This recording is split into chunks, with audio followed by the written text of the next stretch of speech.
What's going on, everyone? My name is Joseph Reynolds, and today joining me is one of the English MMA Association fighters going to the IMMAFs in February at Serbia, Jordan Molinari, ahead of the IMMAFs. How are you feeling for it, buddy? How you doing, Joe? I'm feeling really good. I've been in the gym, grafting all over Christmas, looking to better my performances from the Europeans back in, I think it was October now. Yeah. Yeah, and you've spent the good past pretty much nearly a year now competing with England. You had the Four Nations, in which you had two great fights with Ethan Riddler in, and then you had the Europeans as well. But in terms of now looking at the world, you've had the experience with Team England before. You spent a lot of time around the team. Just beforehand, you spoke about the camaraderie a little bit between the team, but to sort of see the team develop and grow closer together as fighters, what's that sort of been like progressing with the team the last year? It's been really good, man. It's been great in the sense where it's like now I can go up and down the country, train at their gyms, like on a personal level, like we're close. Like we was only together for that week, but we got really. Sorry, mate, I'm fucking terrible at this. We got to know each other really well. Obviously, all got the same interests. All supported each other. All had each other's backs. You know what I mean? Helping each other in whatever way we could. Whether that be in the evening, like we was discussing the fights, like the potential opponents who we got. But yeah, it's really good. Yeah, and when you do sort of take a look at, you mentioned there being able to get up and down the country. Beforehand, a lot of fighters, they might have gone to a different country to train, but whereas now it's got to a point where a lot of the fighters' training can be done in this country, moving around to other gyms. And I know you spent a bit of time at Aspire and then the gym you're already at, but what has it been like to get those different sort of experiences with the different training partners and being able to move around to other gyms as well? It's great, man. It's really good. Just like literally, I can pick up the phone. I can go train with Jack Humphreys and Vaughan Lee up at Fearless, like, and just having like that knowledge on tap kind of thing. Vaughan helping me through stuff, breaking down stuff, offering me advice. It's a wealth of knowledge, just being able to tap into people like that and the resources that the English MMA has to offer. Yeah, and now also sort of taking a look back at your past performances with obviously you had the Euros and then the Four Nations, but to touch on the Four Nations first, in terms of those two bouts with Ethan Riddler, getting those, obviously there's a chance it could happen again at the World Championships as well, but yeah, getting those two bouts and getting those rounds and that experience, what was that sort of like, getting those two fights in 2 days? It was fun. It was really fun. I was a late addition to the Four Nations. Obviously, I wasn't on their radar. I see there was a vacancy. I applied.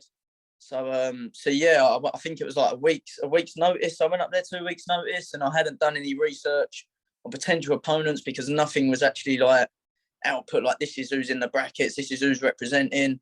So I literally found out I was fighting Ethan on the Friday when I got to Liverpool, and even then, I wasn't supposed to be fighting on the Friday. I got to the venue. I checked in, met the guys, and then I went to my hotel to drop my bag off. And Paul Reed phoned me and he said, I think it was Ireland or Scott.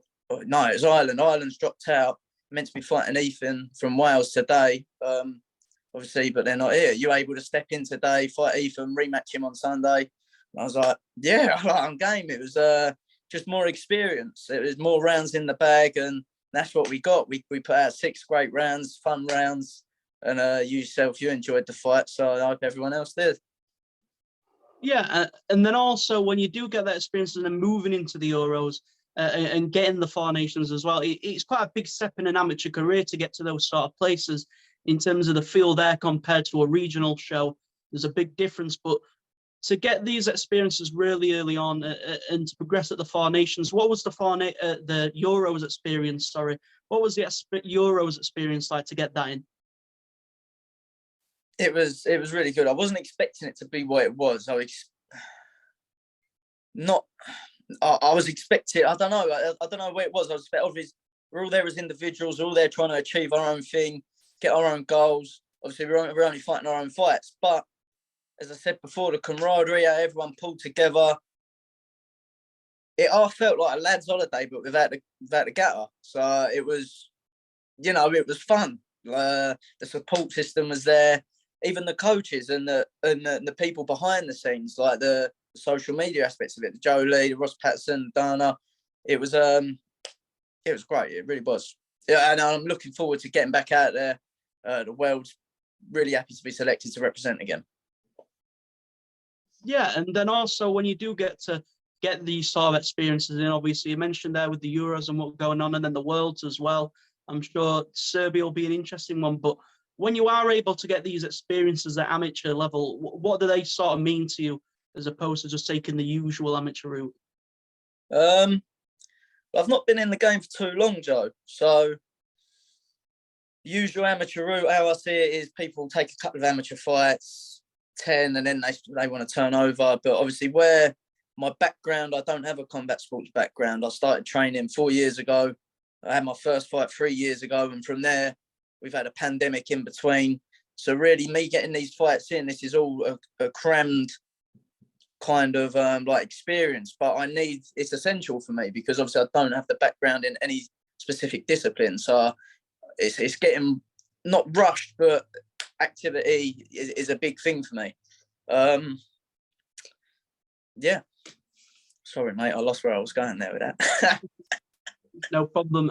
And then obviously as a fighter, it's a self-funded event because the sport's still not recognised somehow. But when these things are self-funded and you've got to sort of look to try and get the funding, can that sort of play a little bit stressful in terms of building up to it, in terms of having to sort those things out, trying to get the sponsors and all those sort of things before the event? What's that process sort of like, making sure that you have got the right funding to be able to go there and do what you're able to do?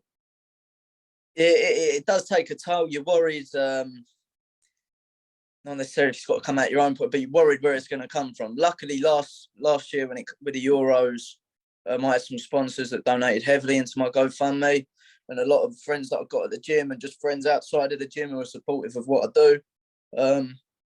Pardon me. Yeah, so this one's a bit more, obviously, it's that time, it's Christmas time.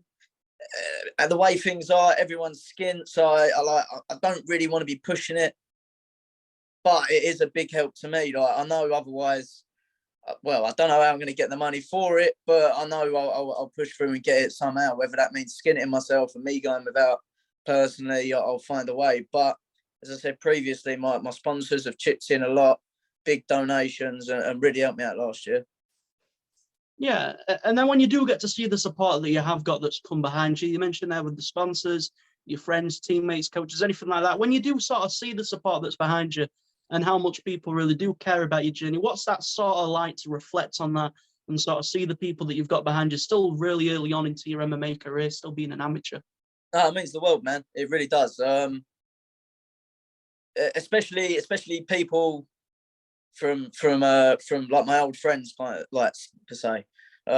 Obviously they've seen the evolution of me being what I was like when I was younger and doing what I'm doing today, and even coming to the friends at the gym who have been there with me since, you know, my skills are at a very low level and I've been building up and coming through. So it means a great deal to me to have people donate and wish me well and want to see me doing good. And then just a final question from myself. In terms of what you're looking to do at the World Championships and what you'd like the people to know in terms of going there, what does it look like in 2022, 2023 even, when you do finally go to the World Championships and compete? What does it look like? What does it look like? What are you envisioning yourself? How do you see it going? Gold. I want the gold around my neck, man. I was unlucky not to get into the finals at the Euros. I lost a split decision, but it made me even hungrier. Yeah, I'm coming for the finishes. I don't want to let it go to the judges this time, mate. Well, that is everything from myself. If you'd just like to take a chance, shout any social media, sponsors, anything like that, obviously just feel free to go ahead, buddy.